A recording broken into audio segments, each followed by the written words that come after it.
Hi, I'm Michael Josh. You're watching GadgetMatch, and this is our unboxing and quick review of the Samsung NX500. Announced last February, this NX300 successor is now available in Korea, where we pre-ordered and shot this video earlier this week. In many ways, this mid-priced camera takes after its big brother, the NX1. In fact, it has the same 28-megapixel sensor as the $1,500 NX1. That's a big deal because the NX1 holds both the honor of having the highest resolution APS-C size sensor in the market today and the only one with backside illumination technology, which improves low light performance. Okay, let's take a look at what's inside the box. Nothing fancy about the packaging. Here's the camera.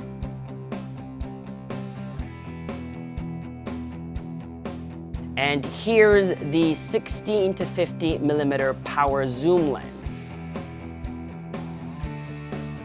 And then here is the included hot shoe mountable flash. USB cable, the strap,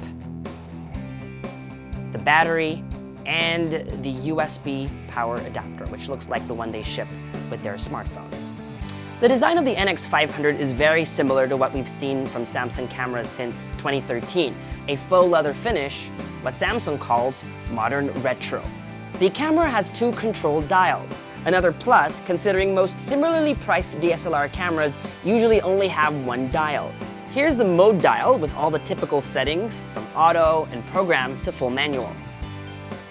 Another great feature is this: the screen flips all the way up for those ever-important selfies. It also pivots downward for high perspective shots. Too bad there's no electronic viewfinder. There's no way you can attach an external one either. On the left side of the camera, there are two ports, USB and mini HDMI. Under the bottom door is where the SD card and the battery go. Let me go ahead and put the battery in. Oops. I'll go ahead and put the kit lens on now too. Okay, let's move on to initial impressions. I really like the very quick startup time, one of the fastest I've ever seen on any digital camera. The Super AMOLED screen is touch. Samsung always does a good job with touchscreens. AF is nice and responsive. Let's see how the buffer does. According to Samsung, with this UHS-1 SD card, I should get 9 frames per second and about 40 superfine JPEG shots before the buffer fills up and begins slowing down. Let's give it a try. Okay, before we try, let's format the card. That was fast. Now I'll set the camera to 28 megapixels, and then superfine, which is its highest JPEG setting. And then let's navigate down here to set the drive to continuous high. There we go. Okay, we're ready?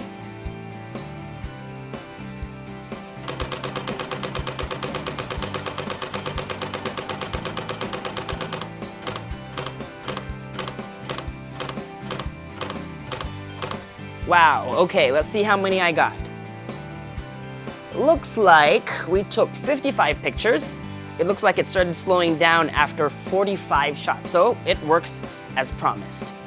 Now let's move on to video. Like its big brother, the NX1, the NX500 can shoot 4K video. There are only a couple of other interchangeable lens cameras that can do this, such as the highly popular Panasonic GH4. So let's set it to 4K mode.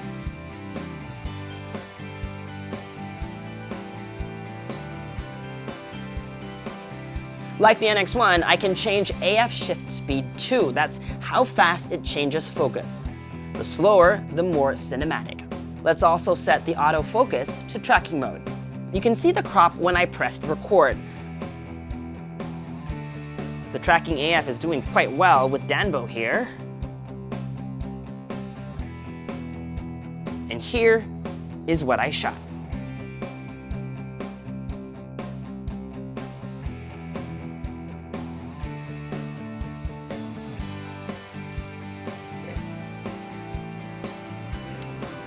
One thing worth mentioning is that although the NX500 can record 4K, it does crop. I suspect this has to do with the much lower price. They aren't too specific, but the processor is called Dream 5S, not Dream 5 like the NX1, and it probably has less onboard memory. Here's the difference in angle of view between Full HD and 4K.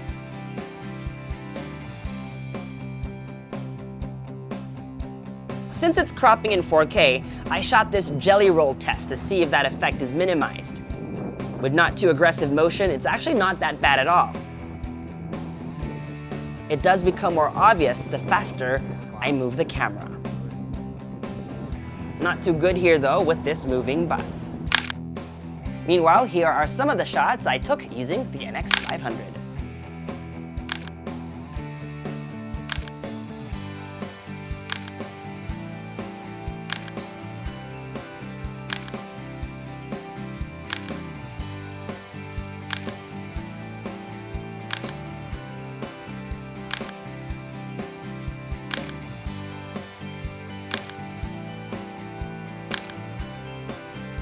Now, while we did start off by comparing the NX500 to its big brother, the NX1, it must be said that both cameras are in completely different leagues. The NX1 is $800 more, but having said that, we're happy to see the 28 megapixel BSI CMOS sensor and the 4K video, while cropped, is pretty excellent.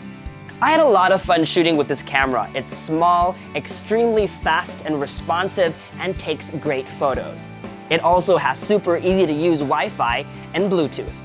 It's also a great alternative to bulky and heavy DSLR cameras. So if you're in the market for a small, a compact interchangeable lens camera that can shoot 4K video, then the NX500 begs to be considered. The NX500 is now available in Korea and soon in other regions. It's just under $800 with a 16 to 50mm power zoom lens.